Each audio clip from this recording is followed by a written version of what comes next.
दोस्तों, target with PS Parihar channel में आपका स्वागत है। आइए शुरू करते हैं और देख लेते हैं कि आज के समाचार पत्रों में विद्यार्थी जीवन से संबंधित कौन कौन सी सूचनाएं हैं।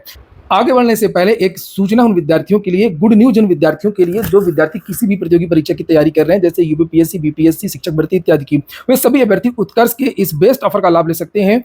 और उत्कर्ष में इस समय चूंकि एक बिग समर सेल चल रहा है 14 से लेकर के 20 जून तक केवल, और इसमें इसके जितने भी ऑनलाइन कोर्स इसमें उपलब्ध हैं उनमें 90% तक का डिस्काउंट दिया जा रहा है। और चूंकि उत्कर्ष के यूट्यूब चैनल पर 13 मिलियन सब्सक्राइबर हो गए, आप लोगों ने देखा भी होगा, इस उपलक्ष्य में 13% की एक्स्ट्रा छूट भी दी जा रही है UC13 के नाम से। ये कोड लगाना पड़ेगा, जब आप परचेज करेंगे तो UC13 कोड लगा दीजिएगा। यहाँ पर आप लोगों को भारत के सर्वश्रेष्ठ शिक्षक तो मिलेंगे ही मिलेंगे, जिन्हें आप सभी लोग जानते भी होंगे।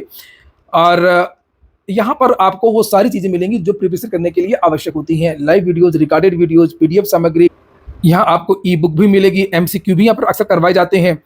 तो लिंक मैंने इसकी डिस्क्रिप्शन बॉक्स और कमेंट बॉक्स दोनों जगह उपलब्ध कर। तो अगर आप लोग चाहें तो जल्दी से जाकर के इसके ऑफर का लाभ ले सकते हैं। ये याद रखिएगा कि इसकी जो लास्ट डेट है वो केवल 20 जून ही है। 20 जून के पहले पहले आप लोगों को इसे लेना होगा अगर लेना चाहते हैं तो। चलिए शुरू करते हैं। उत्तर प्रदेश लोक सेवा आयोग की है, जिसके बारे में मैंने कल देर रात को वीडियो भी बनाया था। PCSJ 2022 मुख्य परीक्षा के सभी अभ्यर्थियों को कॉपी दिखाएगा उत्तर प्रदेश लोक सेवा आयोग। उत्तर प्रदेश लोक सेवा आयोग ने कल एक नोटिस जारी की है, जिसमें जिन विद्यार्थियों ने PCSJ का मेंस दिया है और जिनका रिजल्ट, माफ कीजिएगा, रिजल्ट नहीं, जिनके नंबर जारी हुए हैं, उन सभी विद्यार्थियों को अब कॉपी दिखाएगा।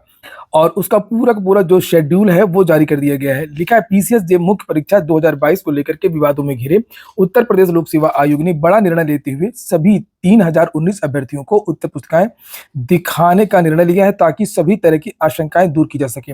अच्छी बात है, अच्छी पहल है। पारदर्शिता के लिए और विश्वसनीयता के लिए इस तरीके के कदम उठाए जाने चाहिए, और इस तरीके के कदम उत्तर प्रदेश लोक सेवा आयोग को और अधिक उठाना चाहिए। जिस तरीके की हीला हवाली RTI वगैरह में करता है, ये नहीं करना चाहिए। कट ऑफ वगैरह जो जारी करता है उसमें भी काफी देरी करता है, मार्कशीट प्री वगैरह की बहुत देर बाद जारी करता है, तो ये सब चीजें नहीं होनी चाहिए। इसमें भी थोड़ा सा बदलाव करे। और यहाँ पर लिखा कि काश PCS 2015 की मुख्य परीक्षा की भी कॉपी दिखाई गई होती। PCS 2015 मुख्य परीक्षा को लेकर के भी अभ्यर्थियों ने काफी आपत्तियां दर्ज कराई थी, साथ ही पुनर्मूल्यांकन की मांग की गई थी। एक अभ्यर्थी सुभाषिनी वाजपेयी ने RTI के तहत कॉपी देखी तो उसके नंबर भी बढ़ गए थे। CBI आयोग की 2021 से 15 तक की भर्तियों की जांच कर रहा है। हाँ, 2015 के लिए तो मैंने भी आपत्ति दर्ज कराई थी, मैं आपको बता दूं, और ये वाला भी मेंस मैंने लिखा था, और बहुत उम्मीदें थी कि इसमें कुछ होगा, लेकिन कुछ हुआ नहीं। हिंदी सामान्य अध्ययन, निबंध सब में बहुत अच्छे थे, नंबर बहुत अच्छे थे। मैंने मार्कशीट अपनी मेंस की डाली भी थी अपने टेलीग्राम चैनल पर।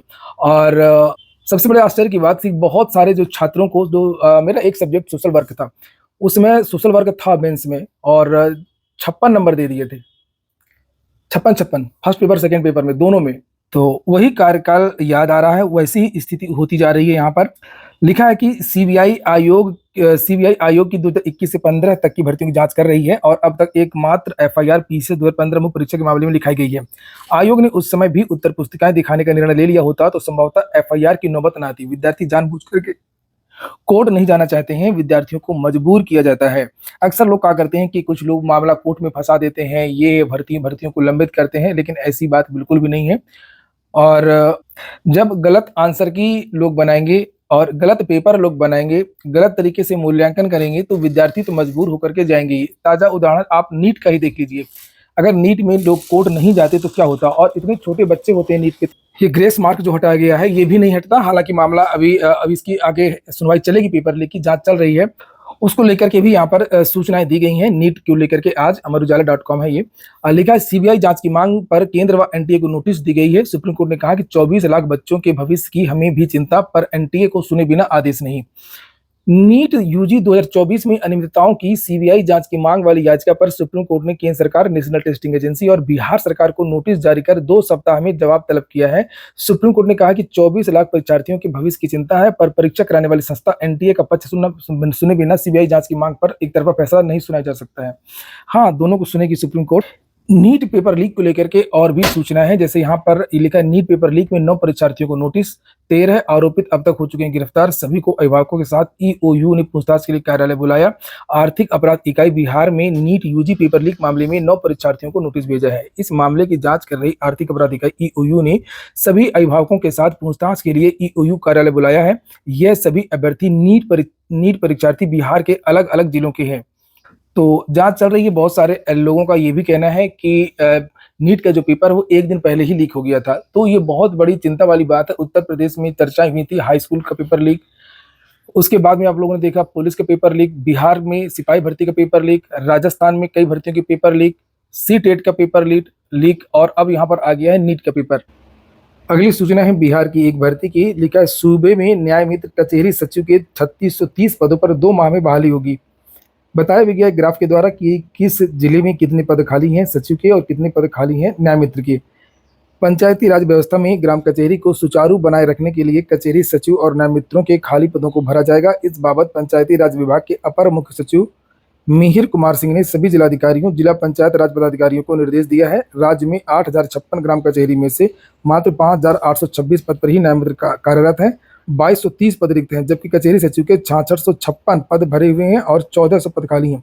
दोनों खाली पदों को 2 महीने के भीतर भरने को कहा गया है। और अगली जो सूचना है वो एसएससी जीडी की है और खुशखबरी उन विद्यार्थियों के लिए जिन विद्यार्थियों ने एसएससी जीडी की परीक्षा दी थी।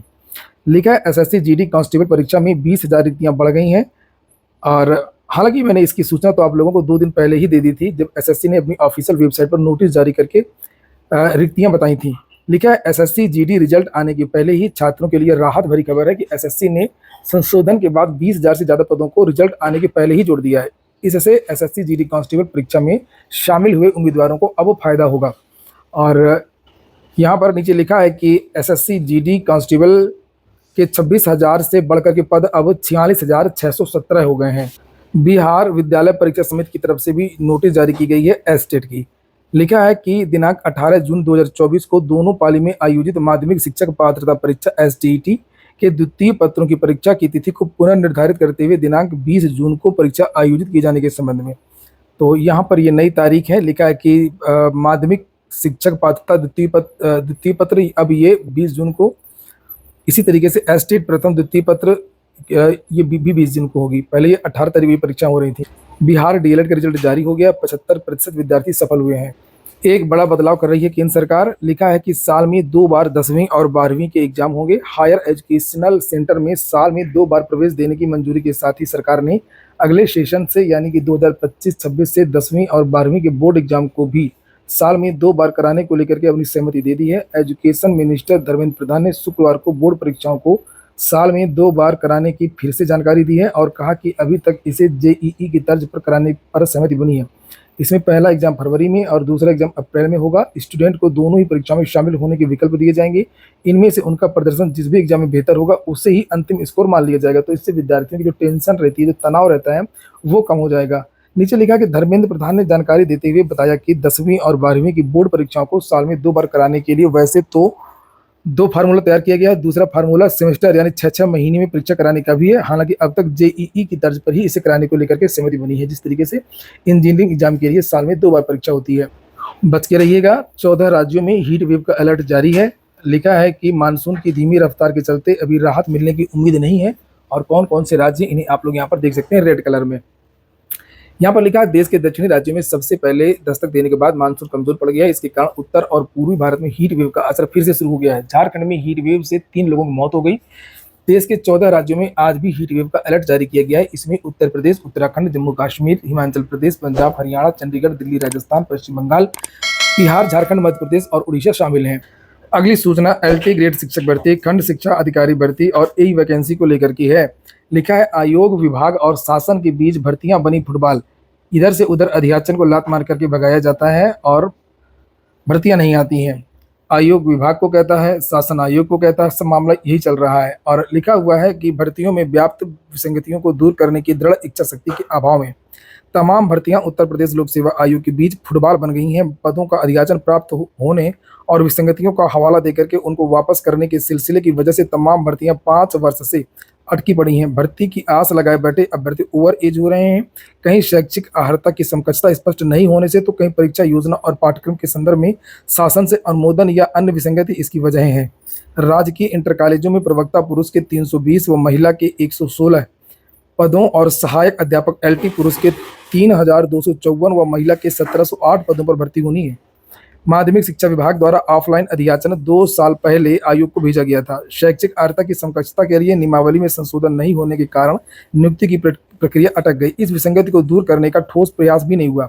इस बीच आयोग ने प्रदेश के 2427 राजकीय विद्यालयों में एलटी और प्रवक्ता के 3500 से अधिक रिक्त पदों को माध्यमिक शिक्षा विभाग को यह कहते हुए लौटा दिया कि पहले समकक्ष अर्हता स्पष्ट कर ऑनलाइन अधियाचन भेजें। इससे पहले 10,768 पदों पर एलटी ग्रेड शिक्षक भर्ती के लिए 2018 में भर्ती आई थी, जिसमें 2500 से अधिक पद भरे नहीं गए थे। प्रवक्ता के 1473 पदों पर भर्ती के लिए दिसंबर 2020 में विज्ञापन जारी हुआ था और इसके बाद इंतजार में 5 साल बाद बीत गए और अब तक समकक्ष अर्हता स्पष्ट नहीं होने से मामला फिर ठंडे बस्ती में चला गया है। प्रतियोगी छात्र संघर्ष समिति के मीडिया प्रभारी प्रशांत पांडे कहते हैं कि ऐसे विवाद जानबूझकर भर्तियों में देरी करने के लिए किए जाते हैं, ताकि जब मुख्यमंत्री क्लास लें तब जाकर के वहां पर बता देंगे कि मामला क्लियर नहीं है, उस विभाग की जिम्मेदारी है, उसने ये चीजें नहीं करी हैं, यानी कि समकक्ष अर्हता सही नहीं था या उचित प्रारूप पर अधियाचन नहीं आया था। इस तरीके से करके अपना जो पल्ला वो झाड़ लेते हैं।